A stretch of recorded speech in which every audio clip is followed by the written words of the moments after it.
Hi, everyone. Welcome back to Capital Connections. I'm Conan Smith, the president and CEO of the Michigan Environmental Council. It's great to have you back. We're going to talk today about a really interesting emerging equity challenge or discovered equity challenge about access to natural and native and recreation spaces across the state. Depending on your income and your race, it turns out like you have a disproportionate lack of access to these critical spaces. And they are so important for our mental health, for our physical health, for the quality of our communities in terms of the environment, like protecting water, et cetera. It's a real challenge. And we're fortunate today to be joined by three great panelists who can help illuminate the challenges and opportunities around equitable access for us. Nina Ignaczak, who many of you know, she's been on this show before. Nina is the head of Planet Detroit, an environmental journalism outlet that's focused on Southeast Michigan and Metro Detroit. Welcome, Nina. So glad to have you back. Thanks for having us. This is so exciting. April Campbell is a featured speaker on our a documentary that Planet Detroit produced about this topic, and we're going to watch that documentary for the first 15 minutes of this webinar, and then go into a panel discussion after that. April, thanks for joining us to provide that reality check in the context for the work that we're doing today. Thank you. Excited to be here. And Dr. Rob Goodspeed is at the University of Michigan in the School of Urban Planning. Rob has been working with the MEC staff through a class and a PhD fellowship to map access to natural spaces and recreational areas across metropolitan Detroit, to put some data behind what has to date been an experiential problem. So now we know that we have data that can validate people's real lived experiences with access to these places. Rob, I'm so excited to have you share that new research for the first time publicly, I think, right? Rolling it out. Happy to be here. So we're going to roll right into this this video that Nina has produced. Nina, can you provide just a little bit of introductory context for us? Sure. So this video kind of capstones some reporting that we've been doing since launching Planet Detroit in 2019, really focusing on the access to outdoor recreation for Detroiters, and particularly people of color. And as we started reporting on this, we were excited to come upon so many groups that are doing really great work to provide these opportunities. And so we wanted to highlight some of those in this documentary, as well as to present the problem for the viewer so that people understand what the issue is. I am going to try and launch this video. Panelists, if you will kindly mute yourselves and turn off cameras, we'll see if I can get this thing going for everybody effectively.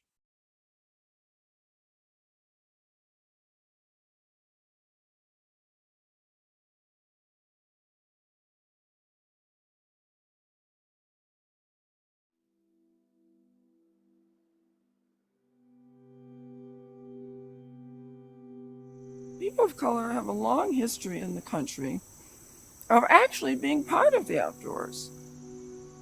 We've been in Detroit from the beginning, from before it was Detroit.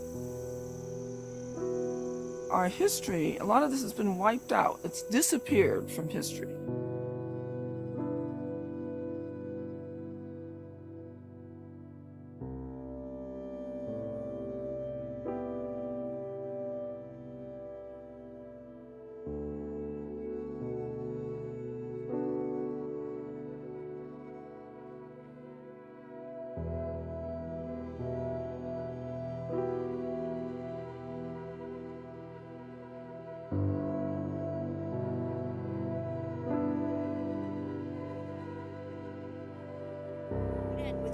losing her job and facing charges herself.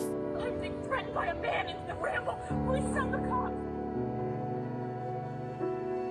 Deadly shooting that's inflamed racial tensions in a Georgia community. Tonight, video has surfaced of an African-American man being chased down and killed. His family says he was just out jogging. People carry a lot of trauma with land and getting separated from land. And the history of America as like a colonial, destructive, genocidal, enslaving entity. There's like a lot of like trauma and history. A lot of African Americans just simply have been sort of shut out of it. Even when we went up north, we see a lot of Trump signs. We see a lot of Confederate flags. When we were on Lake Superior, a mother and her son, who were white, walked past us, and her son said, "Why are there so many black people here?" And we were the only group of black people there. So I think, too, people not wanting to be the only black or brown person in a space, I think that stops us from getting outdoors.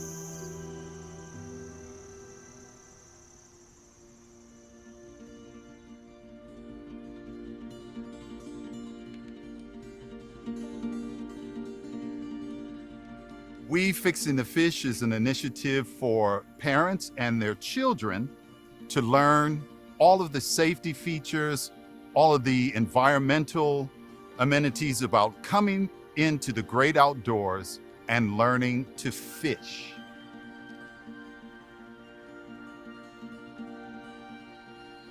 One of my kids caught 7 fish, Carrie.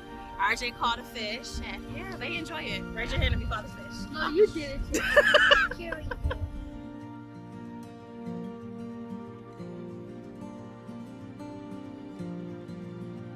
The whole idea of fishing is to have patience, to learn discipline, and to learn safety.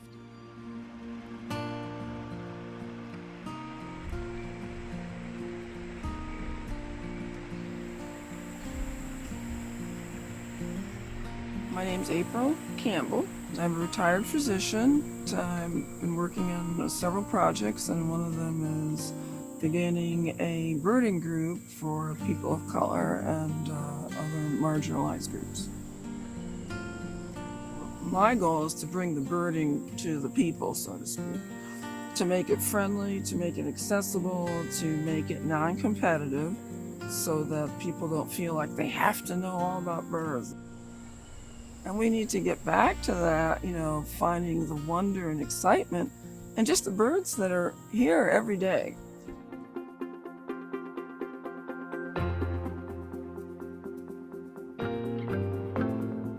The Detroit Outdoors Collaborative is an organization that's come together, or a collaborative that came together with the Sierra Club, the Detroit Parks and Recreation Department, and the YMCA Metro Detroit to help create more meaningful connections with nature for Detroit youth and communities, particularly through overnight camping right here in Detroit. And a lot of the organizations that are here have a particular emphasis on centering communities of color and center perspectives and experiences from communities of color when we talk about and think about ways that we can connect folks with nature. Well, the Urban Forest School is a project of the Blacks to the Land Coalition.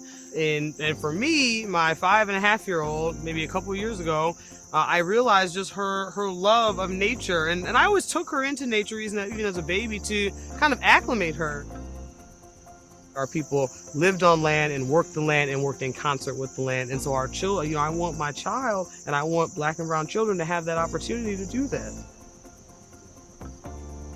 Black to the Land is all about building equity outdoors. Oftentimes when you see outdoor people on newspapers or magazines or being featured, you don't really see Black or brown people in there. And so it's really important that we help starting at a young age. I think our long-term goal is to really have Black folks and brown folks play a role in political activism around environmentalism. In order to do that, though, we have to be comfortable in these spaces. We have to experience these spaces. We have to love these spaces. And so we're providing that access, hopefully.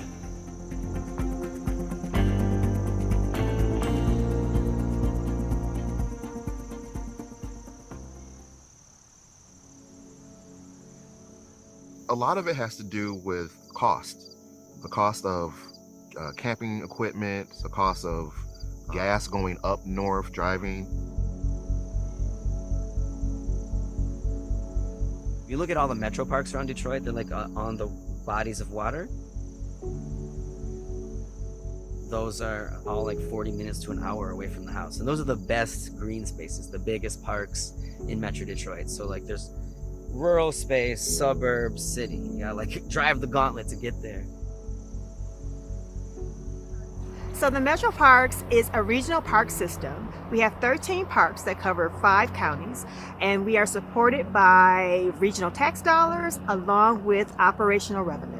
To address the barrier of transportation within our region, we are offering a scholarship for teachers to apply called the Get Out and Learn. So it's our goal to provide these scholarships for the teachers who are at schools with at least 50% or more students who participate in the free and reduced lunch program. And the scholarship provides transportation out to the metro parks as well as free programming for all of the students as well. When we think about education equity, we also think about the people we have not reached historically. And so we do make a concerted effort to reach out to those communities to make sure we bring them in. Again, going back to the mission and the goal of DEI is to reduce some of those barriers. How do we interact with folks who we normally do not interact with? And it's not just a Metro Parks thing. I think the Parks and Rec in general and natural resources organizations in general understand that we have historically disenfranchised people, and most people are making a great effort to try to reconnect.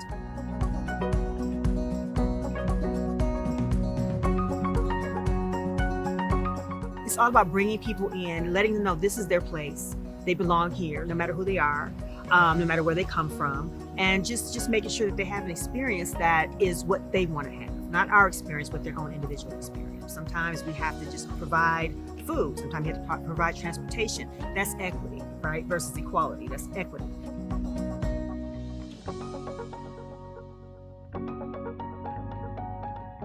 Make it affordable and accessible. When we had our Blacks, Browns, and Kayak event, the tickets were reasonable. People who were their first time, they didn't have to worry about buying a kayak or buying life vests. Even when we do our camping trips, we have tents, we have sleeping bags available for people, and two, that we go as a group. So if this is your first time camping, kayaking, it's not just you by yourself, there's other people who are experienced, and it's that family unit that we bring, where it's just not you outdoors. Detroit's a big city. And we're a hyper urbanized culture and community, and nature sometimes can seem very far away and foreign, but we really feel like some of the barriers that we can help break down it's almost like a barrier of introduction, and that's one of the reasons we focus on nearby nature connections. A camping experience in Rouge Park is incredible because it's an overnight camping experience for a young Detroiter in their own home, in their own city. And for some of them, it might be the first time that they've really thought about a very personal relationship that they can have with nature that doesn't require them to leave their city, leave their community. All of the Great Lakes are here for public consumption. Now, we know that there's environmental issues also, so this is also to teach children about the great outdoor and the environments that all of these lakes are placed in as well. On the big picture, there's a lot of decisions that are being made about land, environment, and nature all the time, everywhere. And if we don't have like experience managing land, farming, camping out, hiking, experiencing forests, then we're gonna be out of the position to like contribute to those conversations in a meaningful way. And we need to be, there's a lot of decisions that are being made that people from frontline communities like Detroit, communities that are most impacted by environmental injustice, should have a say in nature, in the future of this country, in the way that we're managing our land and our resources. People save what they love. And for people who have no experience with something, there's no reason for them to invest themselves in trying to maintain it. And so I'm thinking ahead, not just in my lifetime, but 20, 30, 40, 50 years from now, who will be the people, the young people now, will be the ones who are left with the job of trying to, maintain the planet, save the planet, and make those decisions. Like I say, you save what you love.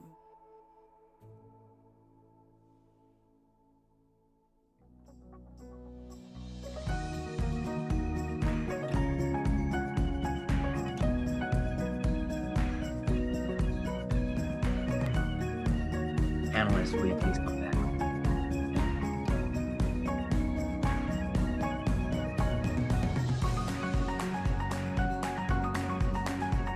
That was really great. You guys, that was beautiful.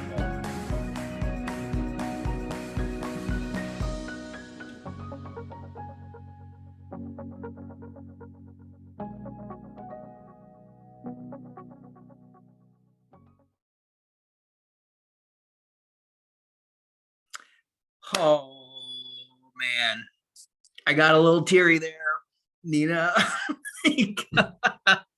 Solid work. Thank you. So, Yeah. most of you guys, those of you who know me, know that I'm a mixed race kid, and my mom, African American leader in our community, she loves the outdoors, loves camping, and from the time that I was a little kid, it was a challenge going up north. There was always a little bit of worry and fear about how we were going to be received, and I still experience that today. Just a couple of years ago, our family went up. My mom loves to camp on her birthday every year. She's 82 years old, still gets in a tent, which I love. We were, I think, in Otsego, and we rented a pontoon boat for the day. And like was highlighted in your documentary, seeing Confederate flags flying off of other people's boats. It's very intimidating. It's it's unsettling. And we were all of us really challenged by that. So it's a real issue.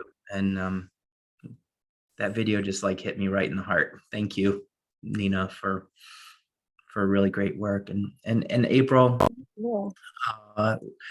your words, wow, like you have a beautiful vision for the future of participation in the environment. You, April, are the leader of, and I'm curious, are you the founder of BIPOC Birders? Can you talk a little bit about your organization? Sure. Can everyone hear me? Yeah. Yes, I'm the founder of BIPOC Birders, but I'm hoping to find additional people to help lead within the organization as well.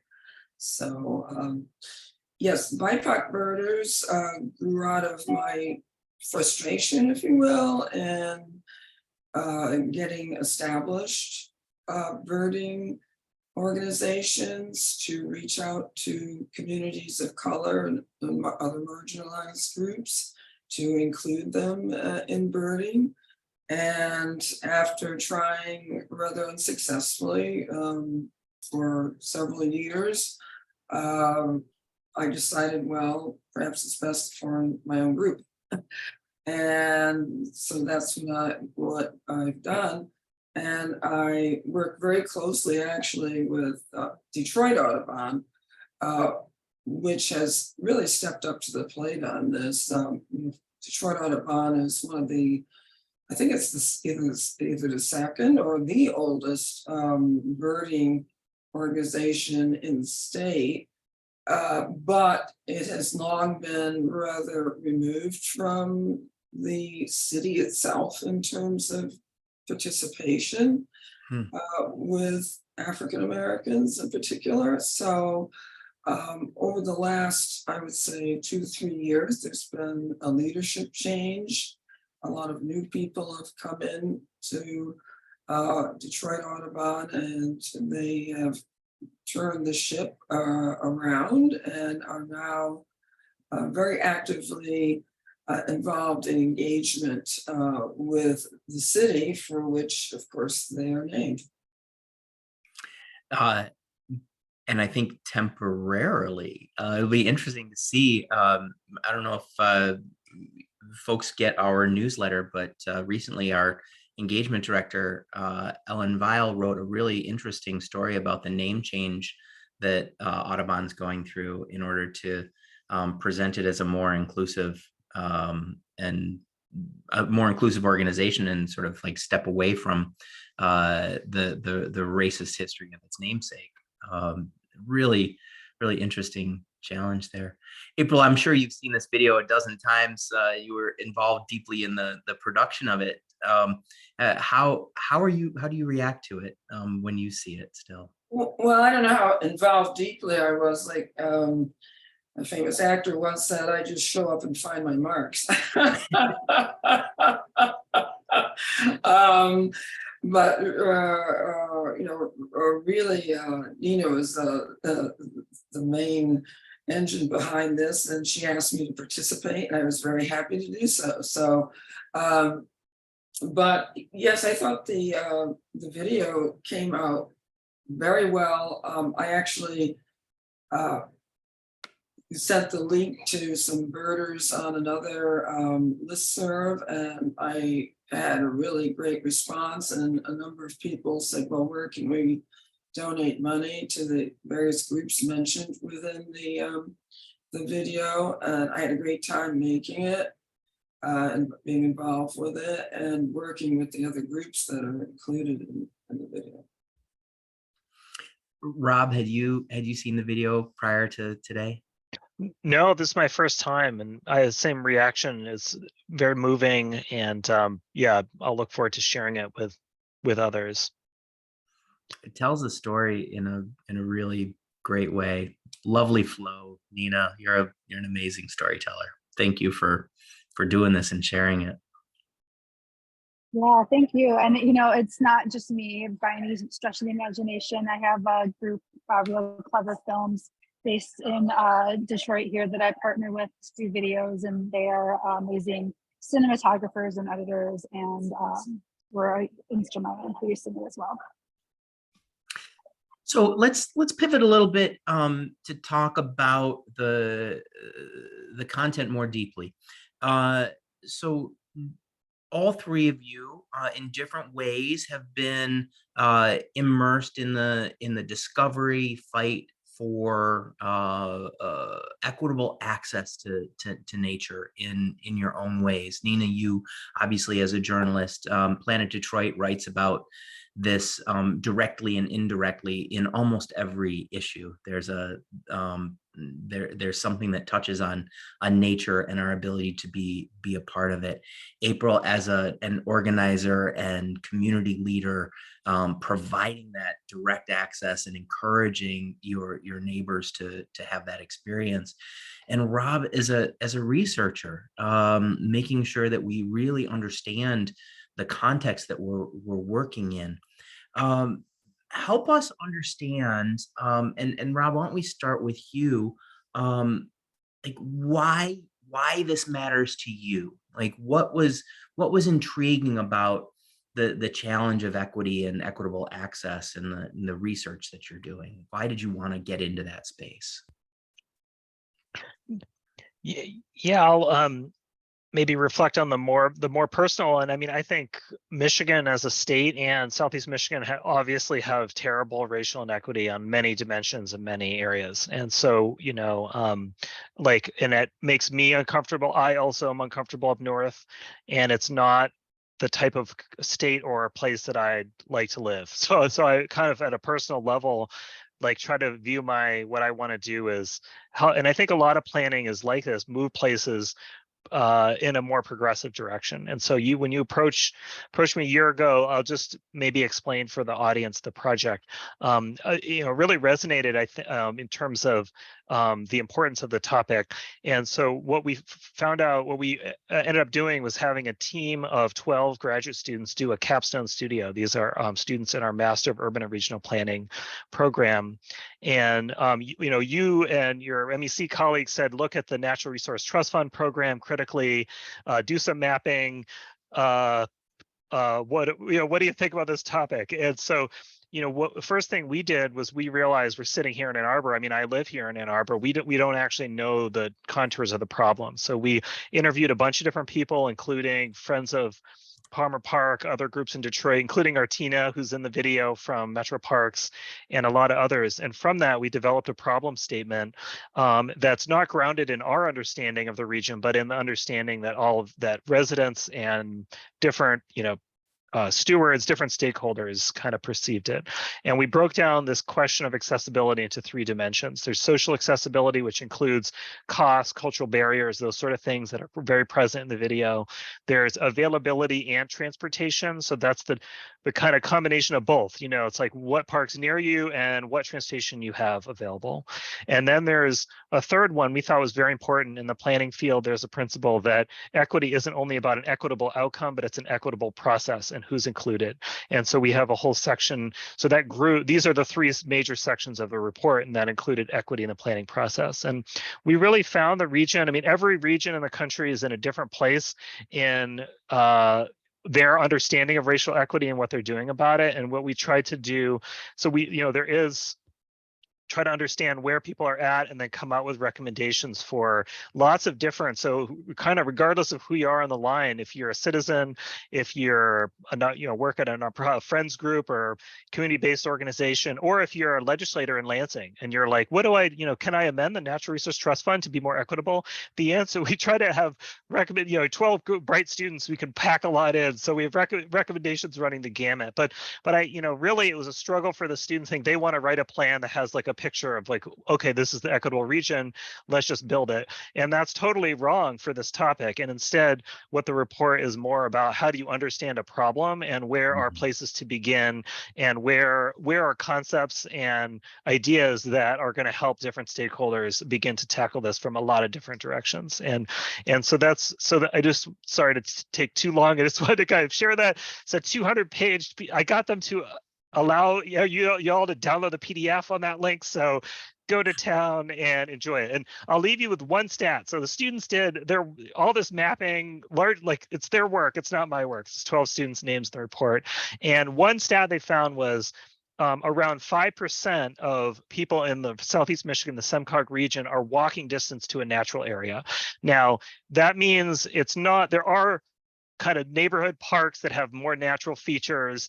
So we're just looking at designated natural areas. So there's some fuzziness there, but I realize I'm in the top 5%. In Ann Arbor, I'm very privileged to live right near a natural area, but the report really maps out and analyzes that is not the norm at all. And it really provides us a very sophisticated roadmap of what do we do about that? And there's no one answer, but it's a multifaceted problem. And so, I mean, maybe the last thing I'll say here is the public transit is an obvious part of this. Metro Parks did a pilot with SMART. We were hoping to study it, kind of floundered and failed, and they didn't even really have anybody working on it anymore. I think it is tricky, but I feel it shouldn't only be about bus groups getting out to the metro parks, and so our report has a lot of ideas about pedestrian connections, bike connections, a lot of the green spaces. It's a drive-in culture here in Michigan. We love to drive places,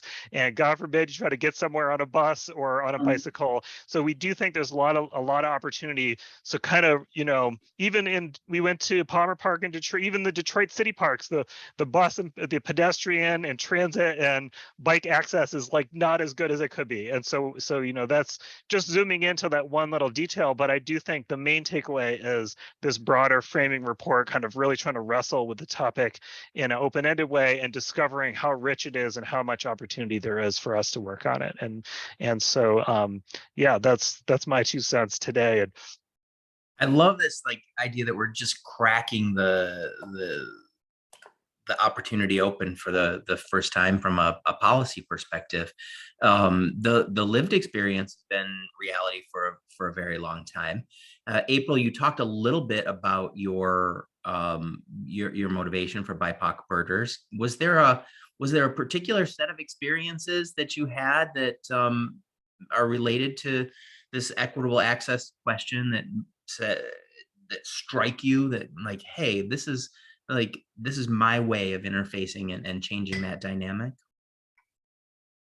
Well, yes, there are a number of incidents, but some of them, I'll mention just a few of them. I actually also live in Ann Arbor, so I live in a very privileged community. I often think that many Ann Arborites don't realize just how privileged and unusual the situation is here. And the local birding group is very well to do. Up until recently, almost uniformly white, still very little African American participation, but now at least there are several Asian Americans participating. But the local birding group here in Ann Arbor holds its meetings at a local park, Mathai Botanical, where there's virtually no public transportation. It's on Dixboro Road. You can't get there unless you drive. It's a dark road in the evening when the meetings are held. Can be difficult to find if you're not familiar. And they were not open to moving their meeting anywhere more accessible.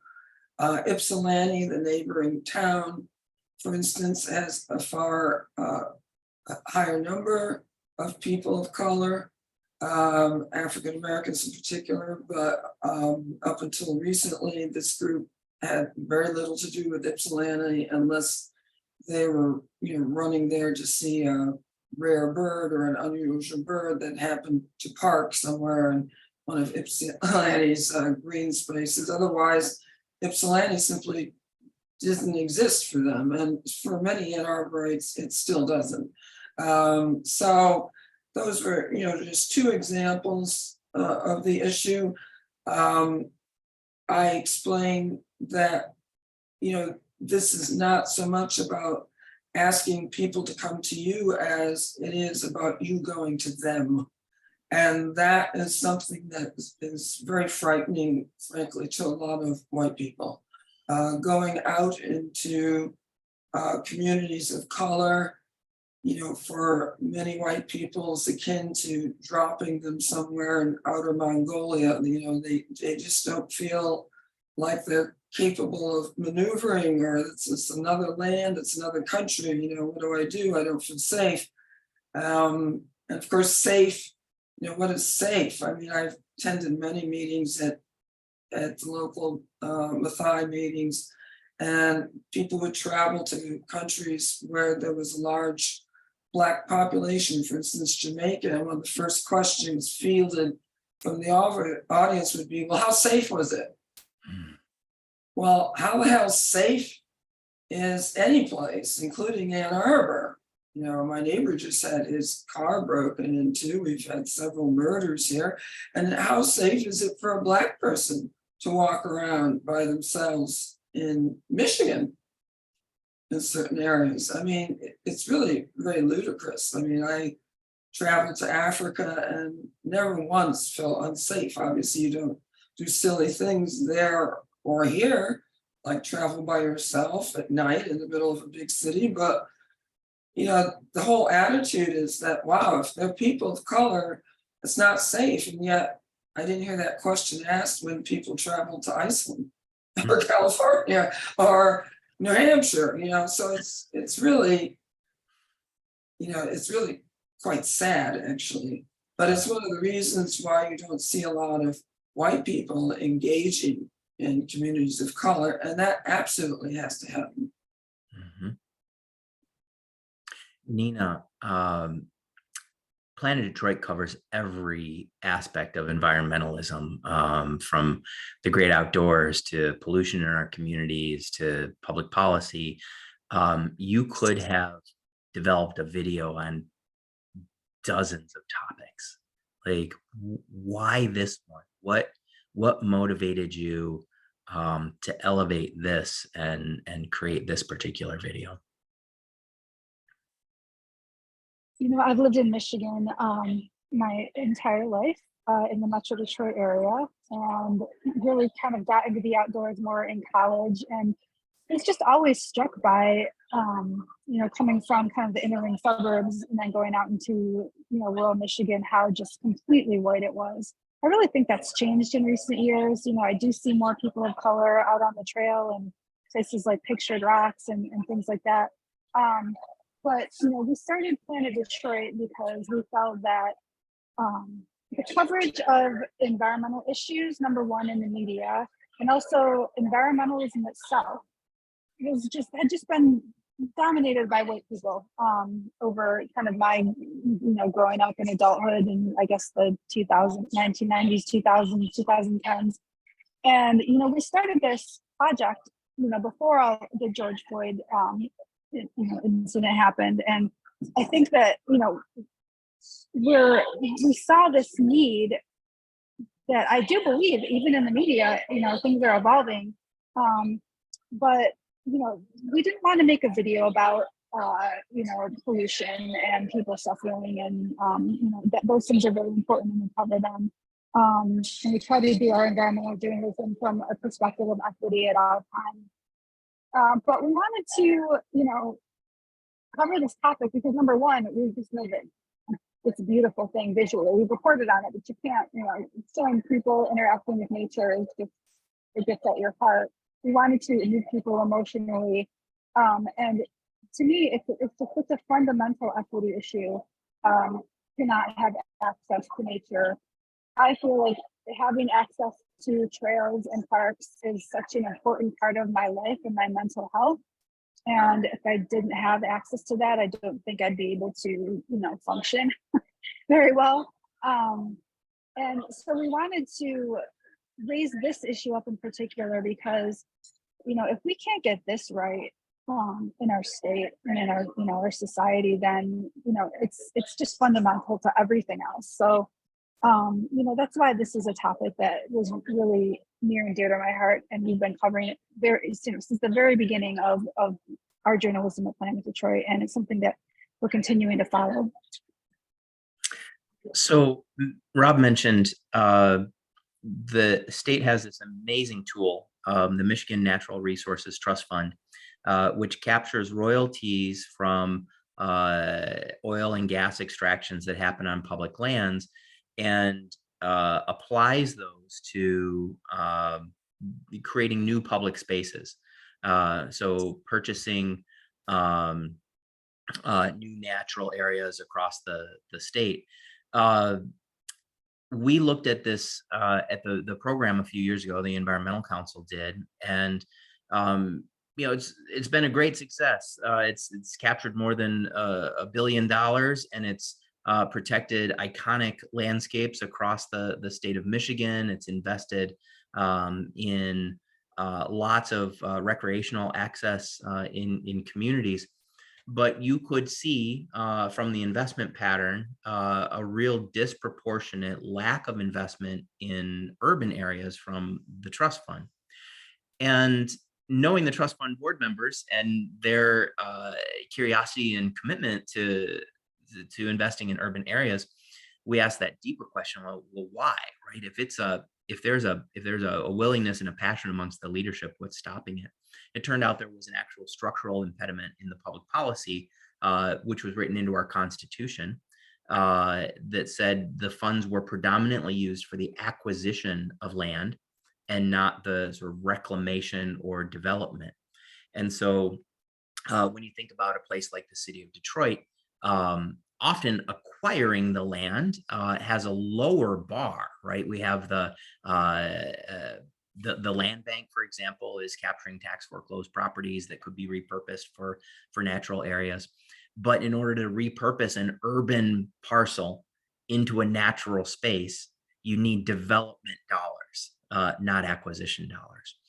And so the voters, bless their hearts, approved with an 85% margin of the vote in 2020 an amendment to the Natural Resources Trust Fund that dramatically expanded the availability of development dollars for these kinds of projects.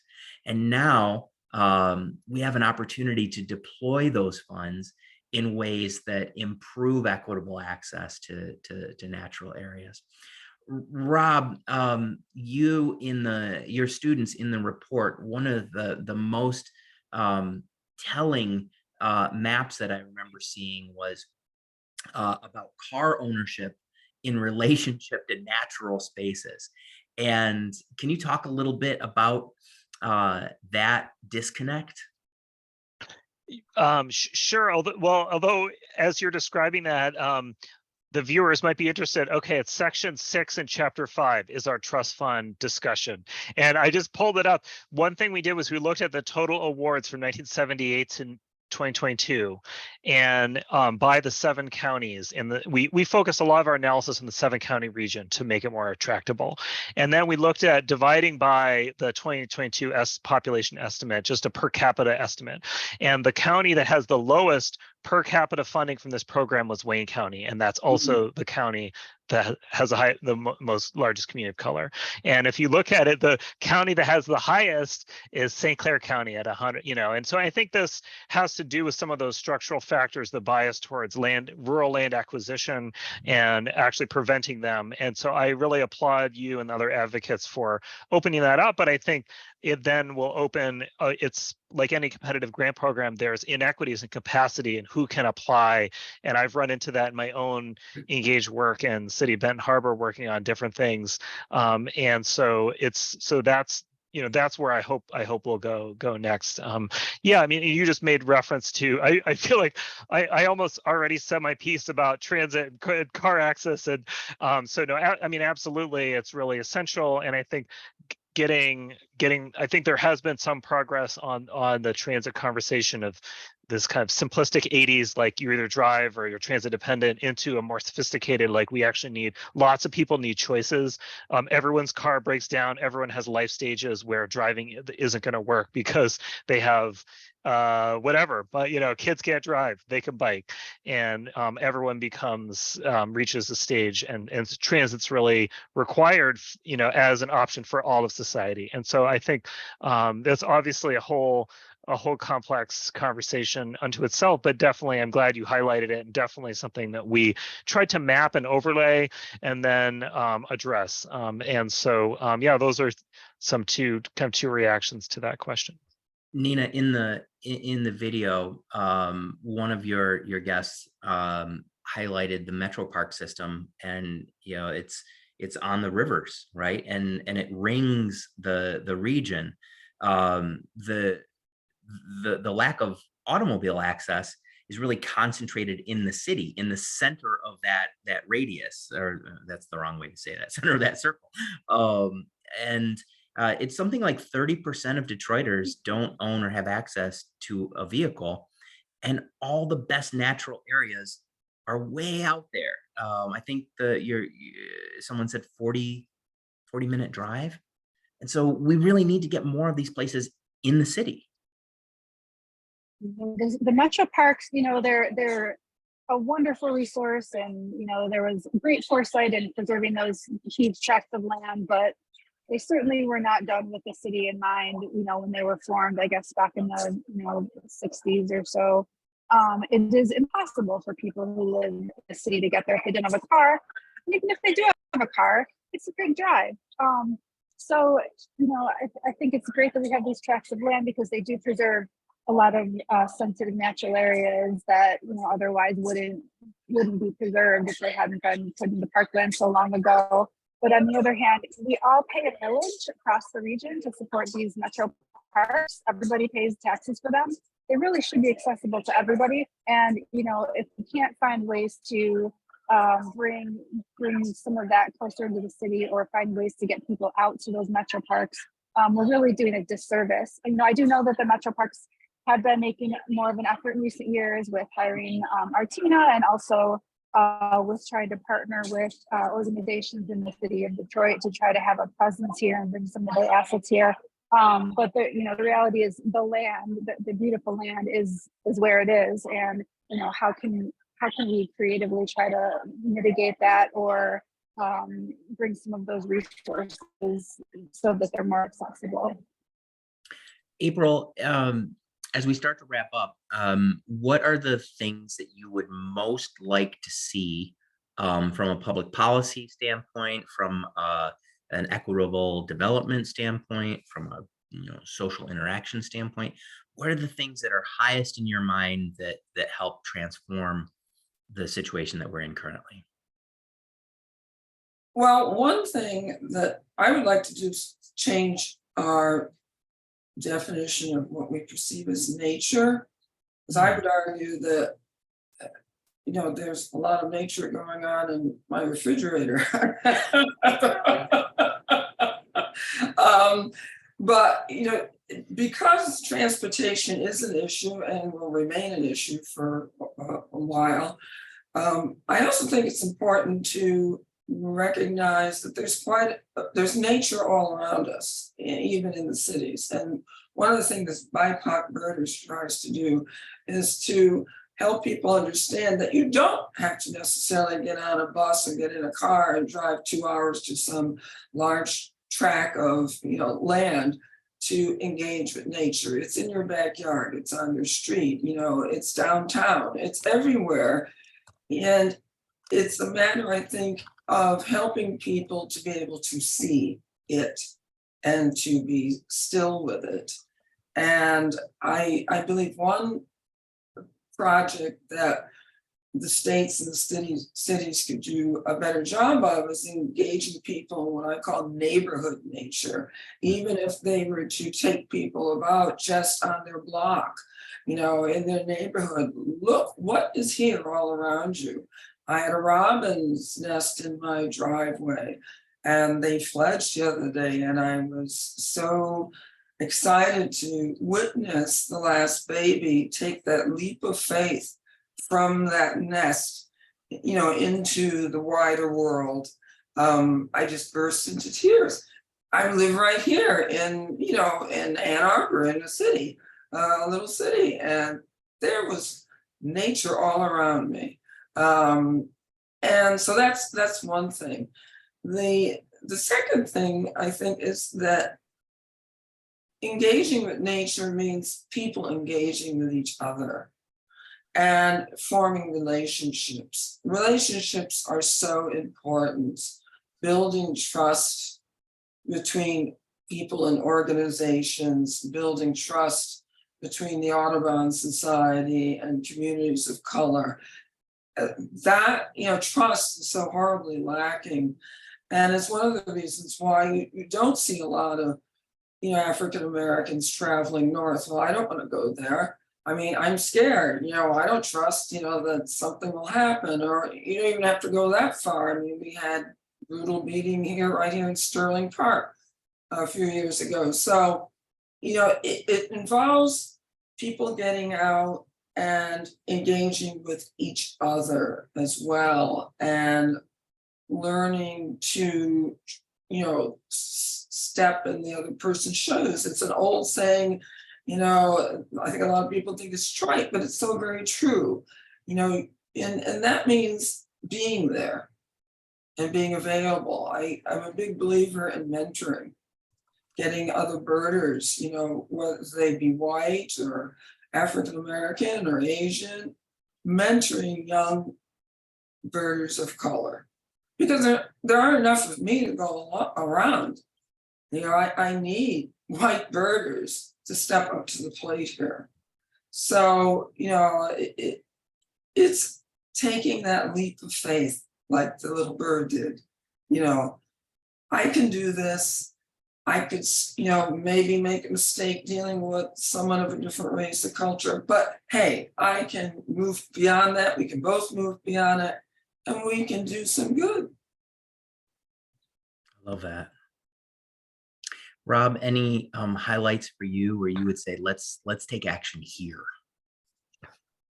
I mean, I think hopefully everyone have their own. And April, your comments make me realize I just moved to a new office, and yesterday there's a wild turkey with I don't know what a baby turkey is, a gosling or whatever, yeah, whatever. And then today I looked out and there's a hummingbird looking around here on campus. So, and I don't think of myself as a birder, but it really, is kind of I didn't have that view before. It kind of added something to my day. So maybe I'll come to your meeting or be a help out. But I guess I'll say I think of course Metro Parks but it's really a shared responsibility. It's and I mean in fairness to them, I saw an announcement they're involved in one of the new parks in downtown Detroit. I think due to their awareness of the spatial inequity that's comes from where their facilities are located. And I think and in the chat there's an important note. I mean, of course, the Greenway, the Riverfront, Detroit Parks Coalition being created, the Friends groups. There's just so much improvement in not the city of Detroit and other urban inner ring communities. So I actually see a lot of improvement, a lot of feel very optimistic about the trajectory we're on. But I, like April, I really think that social component is really key, and it's not only about everyone have their own space, but it's about how do we come together in diverse communities to enjoy spaces together. So I think I look forward to trying to find ways to do that. And you, Nina, given your wide perspective on advocacy and action in this space, where would you like to see the energy? I think continued, coming from I guess perspective of journalism, continued attention on this issue, continued to raise awareness about not only the inequity, but the opportunities and the people that are doing the solutions, and continue to lift them up. April, that made me feel so good that, potentially some of these groups got some funding after folks saw the film. That is, that's the reason why we do this work. We want to make sure that we are lifting up those that are doing the work and supporting them and making sure that they're aware. So I just want to share with folks a couple other policy opportunities. This year's budget coming out of the state of Michigan was pretty exciting and incredible, and it includes $8 million to get kids outside. So it's for field trips for students to go to a state park. So if you're a parent or you're involved in a PTO or you're an educator, if you'd like to get your kids out in nature to see and feel and experience it, look for the Nature Awaits program and get some funding from the state to facilitate that. We're also working with the legislature on an international program called 30 by 30.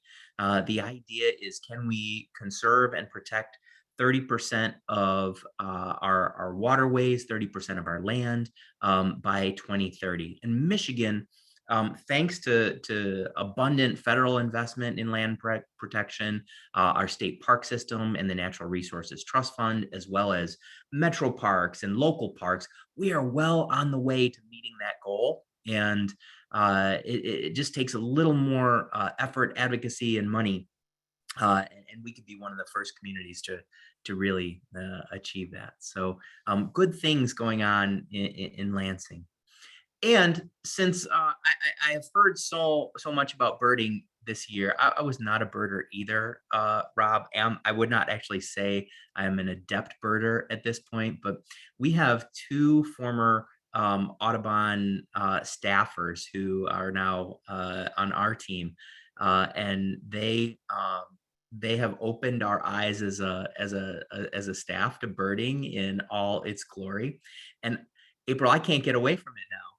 Like everywhere I go, I get excited about birds. And we went on a hike with Mike Penskar, who's a botanist, into the woods, and he shared with all of us this app from the Cornell Labs. I just posted a link to it in the chat. It lets you make sound identification of birds, and it's so fun. So Rob, if you don't know like what bird is singing next door to you, which is me every single morning, you open up the app and the whole world is opened up to you. It's so cool. Sounds good. I mean, maybe I got a new hobby forming here. Yeah.